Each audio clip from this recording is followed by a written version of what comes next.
Hi. We're going to give you a little tour of our Citroen Berlingo micro camper.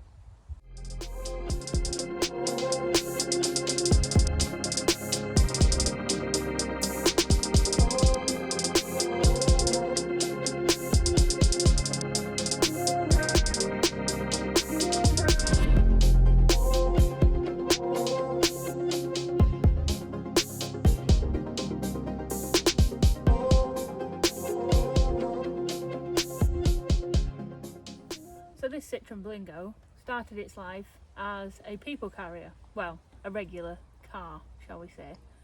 It had a very large boot to about here, and then it had a row of 3 seats in the back, and obviously a regular passenger and driver seat in the front.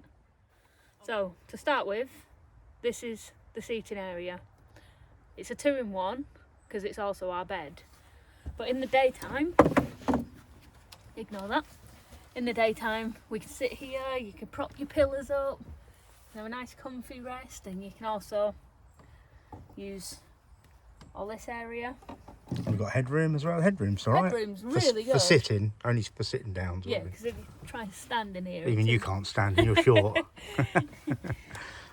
So, in the evenings, when we no longer want to sit down, we want to lie down in our bed, this comes out in 2 separate sections, as you can see, to give us space if we wanted.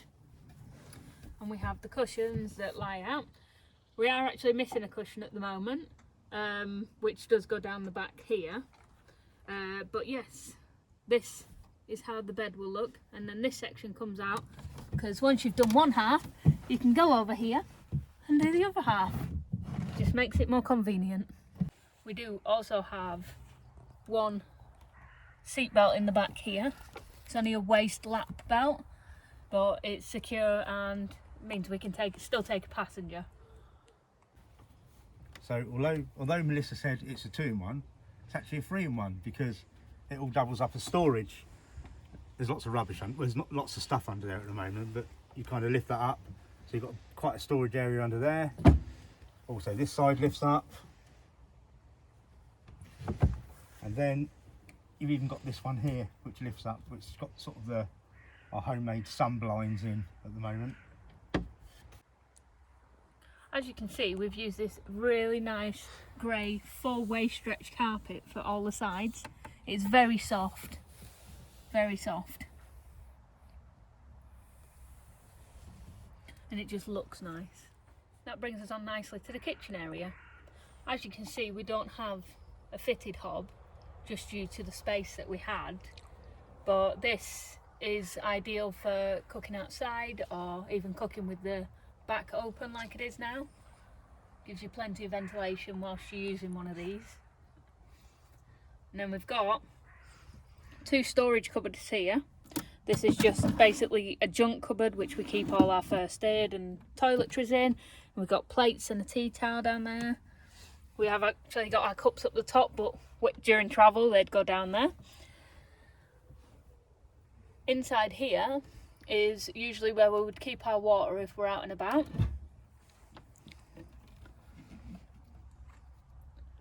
At the minute it's got the essentials: coffee, sugar, cider. It could probably do with another shelf in there really, but it's worked for us.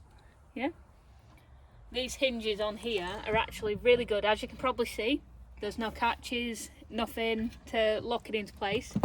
But these hinges actually do snap shut, don't they? Yeah, they do. They're really, really handy, and they don't come flying open when you go around a bend. No, they don't. And then to finish off our kitchen, when we're sat here eating our lunch, you're probably sat there thinking, well, how do you eat your lunch off such a small countertop? Well, we've got a little bit of magic up our sleeves. Hey, wait a minute. It's lucky you're so short and small, isn't it? Why? Because of this van. It is actually, yeah. This is perfect for me. But for the magic, you have to go under here. You have to go under here. You can't see this from where you guys are. But look at that. There's our table. It is perfect for sitting your coffee on. I don't have a coffee. Oh dear. Is Dear the me. kettle warm? It's perfect for sitting your coffee on, or even sitting your plate on to have your lunch. That's quite a little good idea, that, wasn't it, really? Yeah, my idea, obviously. Was it? Wait a minute. No, it was my idea. Well, was it, though? Yeah, it was. Yeah, but was it? Yeah. Are you sure? Absolutely. If anyone needs a pattern for this, just let me know. I built it. And then when you're finished with your lunch and you've wiped it all down, it goes back away and nobody ever know. And the very final thing in the kitchen is obviously what none of us can live without, and that's charging our phones. So we do have a double USB socket for the kitchen, far away from the cooker so it won't get melted. We're not limited on storage in this place, even though it's such a small area. We've got storage everywhere, as I showed you, the cupboards, the shelves. We've also got these storage pockets up here. These are stretchy. You can fit a lot in them, to be honest. And there's just standard with the actual car, weren't they? Yeah. So we saw quite a lot up there. And there's one just above Gary's head as well. Which you can't really see. There you go. And also, another nice little bit of storage is up above the cab. It's not too high, is it? But it's, No. it's enough to put stuff in. There's also a lip on there as well, so if you're driving and you do forget there's something up there, it won't fall out. If you are interested in how we got to this stage of our van build, we do have, I think it's a 2-part series, is it? Of our, all of our van build in 2 parts. As we said, we did do it ourselves. So if you are interested in seeing from start to finish, then please check up here for a link that Gary will put in. And that brings us to the cab area. We've not really done anything at all. It's all pretty standard, apart from put phone holders in, the usual thing we do. It's quite comfortable, enough room for us. That's the cab, really. The electrics, we've kept the electrics quite basic compared to our other vans. So our electrics are stored in the opposite door. This is the panel. So we've basically just got the B2B charger, which basically charges as we're driving. We've got a 110 amp hour battery, fuse box and a cutout. And as all it runs really are the, as Melissa showed you earlier, the one USB, because that's all we needed. Along the bottom where Melissa is now, there's a row of spotlights, and switch is actually down here because it's accessible at night time.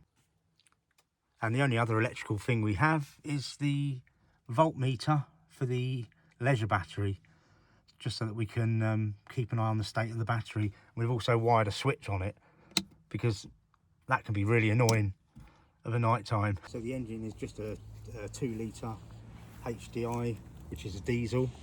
It's absolutely amazing on fuel. It's quite a big engine for such a small van, but it's absolutely amazing on fuel.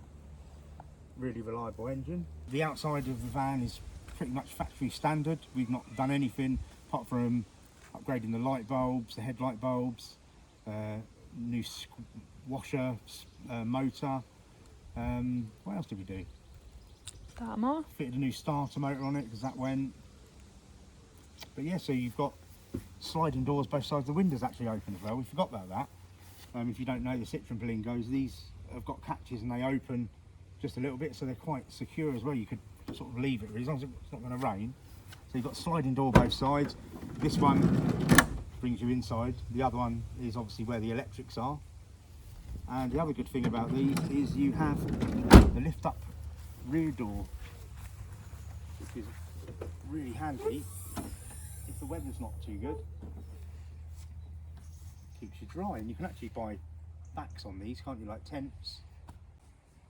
The only disadvantage we found with having this door is there's no way of opening it from the inside. But I mean, obviously if you needed to get out quick, you've got 2 sliding doors or you could jump in the front. I guess that's because it used to be a car and you generally don't open the boot of a car from the inside. So thanks for watching. Yeah, thank you. This has been our Citroen Berlingo tour. And if you would like to see the build, please don't forget to click the link up in the top. Now you can say your bit. Please comment, like and subscribe. Really appreciate that. Thank you very much for watching. Thanks for watching. Bye. Bye.